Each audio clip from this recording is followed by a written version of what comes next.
बिहार हो या देश का कोई और राज्य, चुनाव के समय अपने लाभ हानि को देखकर सियासी मैदान में नेताजी पलटते रहते हैं। लेकिन यहाँ हम बिहार की बात करेंगे और बिहार में हमेशा नीतीश कुमार पर विरोधी आरोप लगाते रहे हैं कि वे खूब पलटी मारते हैं। खासकर महागठबंधन में दोबारा जाने के बाद उन पर यह आरोप ज्यादा लगने लगा है। लेकिन जीतन राम मांझी भी कम नहीं है, वे भी खूब पलटते हैं। वे भी एनडीए और महागठबंधन के बीच दौड़ लगाते रहते हैं। बाद में अपनी पार्टी भी बनाई, लेकिन ये सियासी पलटी उनकी जारी है। ऐसे में आज हम आपको जीतन राम मांझी के बारे में बताएंगे। सबसे पहले बात करते हैं 5वें नंबर की। जीतन राम मांझी दलित समाज का बड़ा चेहरा है, इसमें किसी को कोई शक नहीं है। दरअसल दलित समाज का सबसे बड़ा चेहरा पहले बिहार में जगजीवन राम थे। बाद में ये तमगा रामविलास पासवान को मिला। रामविलास पासवान को दलित समाज का जबरदस्त समर्थन था। वे उनके एक आह्वान पर चुनाव का समीकरण बदल देते थे। लेकिन उनके निधन के बाद दलित समाज बिखर गया है। अब इस समाज में कई नेता हो चुके हैं। यहाँ तक कि रामविलास पासवान के भाई पशुपति पारस और बेटे चिराग पासवान के बीच भी इसे लेकर खूब सियासी कुश्ती हो रही है और इसी का फायदा जीतन राम मांझी को मिला है। दलित समाज का एक बड़ा वर्ग उनके साथ है। ऐसे में वे इसे लेकर सामने वाले पर प्रेशर पॉलिटिक्स भी करते हैं तथा झोला उठाकर दूसरे दल में जाने को भी हमेशा तैयार रहते हैं। अब बात करते हैं 4थे नंबर की। जीतन राम मांझी बिहार में शिक्षा मंत्री समेत अन्य विभागों की भी जिम्मेवारी संभाल चुके हैं। इन पर आरोप भी लगते रहे हैं। एक बार तो इन्हें ऐसे ही आरोप की वजह से मंत्री की कुर्सी भी छोड़नी पड़ी थी। इन सबके बावजूद ना इन्होंने और ना ही इनके समाज के लोगों ने कभी सोचा था कि मांझी बिहार के मुख्यमंत्री बन जाएंगे। यहाँ तक कि आम आवाम ने भी इस तरीके की कल्पना नहीं की थी। लेकिन कहा जाता है ना, जब किस्मत का सितारा बुलंद हो तो फिर सब कुछ संभव है। ऐसा ही कुछ हुआ मांझी के साथ। नीतीश कुमार का एनडीए से अलगाव मांझी के लिए फायदेमंद रहा।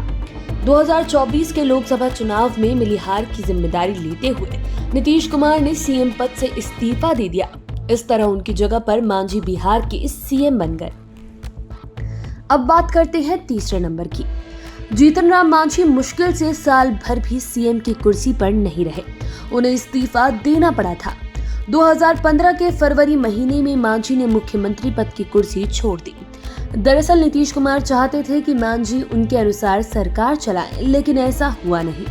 मांझी ने सीएम बनने के बाद ऐसी पलटी मारी कि नीतीश कुमार भी भौचक्के रह गए थे। जब उनकी मंशा जगजाहिर होने लगी तब जाकर उन्हें सीएम पद से हटा दिया गया। लेकिन इसके लिए भी नीतीश कुमार को काफी मशक्कत करनी पड़ी थी। मुख्यमंत्री पद से हटते ही जीतन राम मांझी ने अपनी अलग पार्टी बना ली। उन्होंने अपनी पार्टी का नाम रखा हिंदुस्तानी आवाम मोर्चा और ये पार्टी आज बिहार के सियासी गलियारे में काफी एक्टिव है। अब बात करते हैं 2रे नंबर की। जीतन राम मांझी अपनी पार्टी बनाने के बाद कभी एनडीए तो कभी महागठबंधन में शामिल होते रहे हैं। कभी उन्हें नीतीश कुमार पसंद हो जाते हैं तो कभी तेजस्वी यादव अच्छे लगने लगते हैं और कभी भी नरेंद्र मोदी और अमित शाह के मुरीद हो जाते हैं। 2015 में पार्टी बनाने के बाद मांझी एनडीए के साथ चले गए। उस समय नीतीश कुमार महागठबंधन में थे। नीतीश कुमार जब 2017 में एनडीए में आए तो मांझी के लिए धर्म संकट हो गया। इसके बाद वे तेजस्वी यादव के साथ चले गए। लेकिन एक बार फिर मांझी 2020 के चुनाव में एनडीए में आ गए और नीतीश कुमार के साथ गठबंधन किया। नीतीश कुमार जब दूसरी बार महागठबंधन में आए हैं तो उनके साथ मांझी भी एनडीए छोड़कर गठबंधन में आ गए।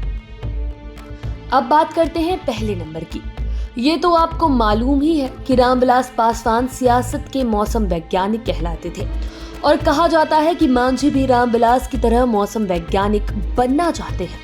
हालांकि इसमें उन्हें सफलता नहीं मिली है और यही वजह है कि चुनाव के समय जीतन राम मांझी की झटपटाहट बढ़ जाती है। इसके बाद बिहार में फिर चाहे एनडीए की सरकार हो या महागठबंधन की, वो उसमें शामिल होते रहे हैं। 1-2 साल को अगर छोड़ें तो बिहार में जब सरकार बदलती है तो ये पलटी मारकर उसमें शामिल हो जाते हैं और पलटने की तैयारी वे चुनाव आने के पहले से करने लगते हैं। ऐसे में लोग चुटकी भी लेते हैं कि मांझी की नैया कब किस घाट पर लग जाएगी नहीं कहा जा सकता।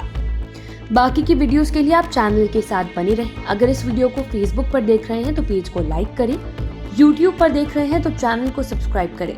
धन्यवाद।